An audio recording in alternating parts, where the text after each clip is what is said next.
Për 4 ditë me radhë, fëmijë nga Dropulli e Gjirokastra u përfshin në aktivitetin Ura e trashëgimisë, i cili u finalizua mbrëmjen e djeshme me shfaqjen e një dokumentari që ka në fokus trashëgimin kulturore dhe natyrore të Dropullit. Organizatori Kosta Zhonga thotë se gjatë këtyre ditëve fëmijët përmes workshopeve mësuan më shumë rreth procesit të krijimit të një filmi të shkurtër, të animuar dhe bazat e ndërtimit të rrëfimit dokumentar.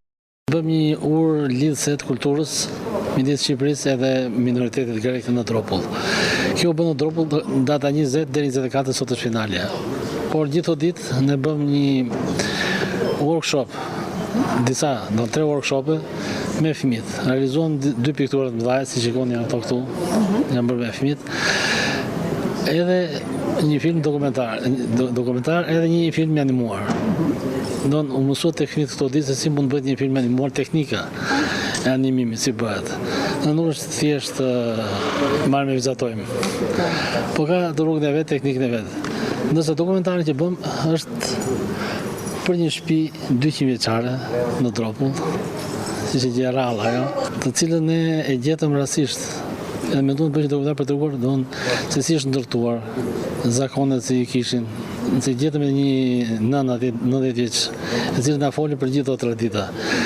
Deri te këngët që kishin dhe vjetra popullore. E u munduam ne që gjithë ato i realizojmë në një dokumentar vetëm. Pavarësisht sot do ta shfaqim dokumentarin, jo të gjithë plot, për arsye se do të bërë montazh.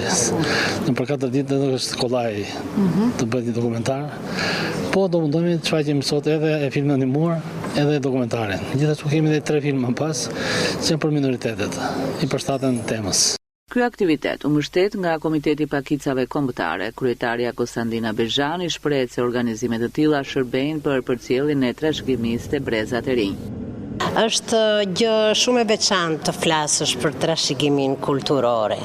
Unë jam kryetare e 9 minoriteteve, 9 pakicave kombëtare në Republikën e Shqipërisë dhe kjo më ka bërë më të pasur si njeri, sepse unë kam parë zakonet, traditat, mënyrën se si gatuajnë, mënyrën se si vishen, veshjet e bukura të çdo komuniteti, të çdo minoriteti, të çdo pakice kombëtare, se cila është e ndryshme.